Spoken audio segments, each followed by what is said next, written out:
The man convicted of murdering UJ student Palesa Madiba has been sentenced to 31 years in prison. The Johannesburg High Court agreed with the state's arguments in aggravation of sentence that Dumsani Mkhwanazi showed no remorse for her killing. Madiba went missing in 2013 at her friend's house. Her body was found 2 years later in a shallow grave at a friend's house in Piri, Soweto. Madiba's friend is Mkhwanazi's niece. In respect of count number 1, that is murder, the accused is hereby sentenced to undergo 20 years direct imprisonment. In respect of the theft of the cell phone of the deceased, the accused is sentenced to 3 years direct imprisonment. In respect of the defeating of justice, count number 3, the accused is hereby sentenced to undergo 8 years direct imprisonment.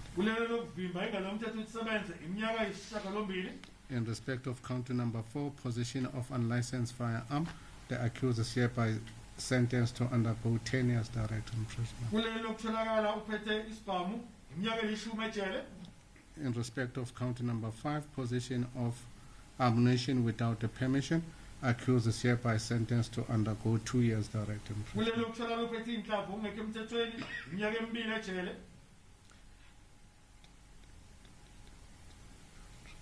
The total sentence, when you look at this, is about 43 years direct 43 years imprisonment.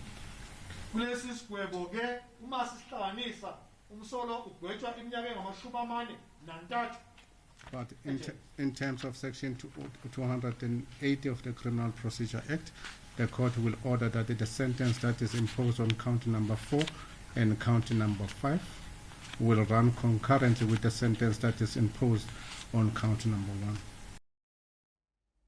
Now, for more on that story, we now cross live to our reporter, Mnisi, who's following the story for us. Linda, good to speak to you again. Does the family feel that justice has indeed been served? Well, they were hoping that today would be the last time that they see the face of murderer Dumsani Mkhwanazi. Earlier on, I spoke to Palesa Madiba's mother early this morning, just before the sentence proceedings, and what she indicated to me is that what she would like is life imprisonment, but also noting, which is something that was also noted by the court, that no amount of sentence will bring back Palesa's body. In fact, the judge, if you heard him, saying that what is unfortunate about this entire incident is that his family will still be able to visit and touch him in prison, while the Madiba family only has pictures and memories to hold on to. So at this particular point, the family really quite, relieved that they got some form of justice. I spoke to Palesa's mother just after the proceedings, and this is what she had to say.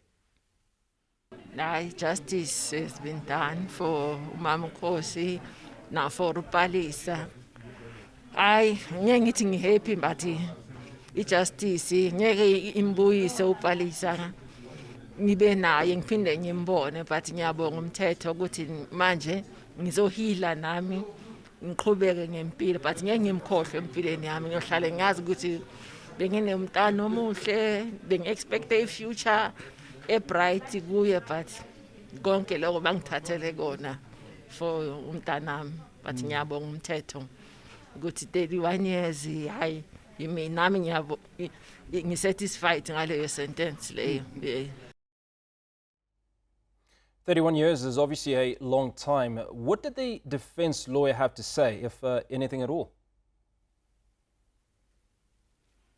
Well, you'll remember during the proceedings, the defense lawyer really not having much to say, in the mitigation of a sentence, saying that, well, he did not receive any kind of instructions, to say otherwise, because continuously Dumsani Mkhwanazi denied that he committed this crime. In fact, in a report that was read out in court, or that was before the court heard how, he continuously says that the justice system is using him to appease the media. Now, the court also saying that, they are not the media, and they do not work for the media. The media's attention on the case was because of the nature of the crime, but also the prevalence of gender-based violence, saying also it notes the cries of the gender-based violence victims and the interests of the community and the family of the victim and everyone really should be placed above his personal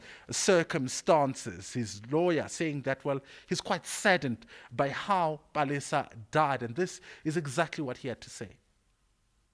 When we are confronted with that kind of a situation as a lawyer, whereby a person denies up to the last minute that he has committed an offense, it puts you in a very difficult position. You cannot then just turn back and say, look, have pity on him because he had this and that circumstance that made him to do this. How can you suck from your thumb a circumstance that he denies? Yeah. Well, how would I then say to the court, he had a kind of mental seizure, he was drunk, he was mad, he was this, all those circumstances that minimize a person's responsibility. I was very touched by the manner in which the deceased died. The manner, a person is not killed that way, especially if it was not during a fight. You could justify a person dying from blows in the head, blows. She was killed by blows on the head, crushing her skull, crushing bones and stuff like that.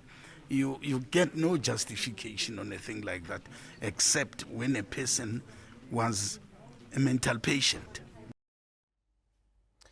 Leonard, thank you so much for speaking to us. Clearly, even the defense lawyer moved by the events that led to that really, really gruesome murder. Thank you for that update.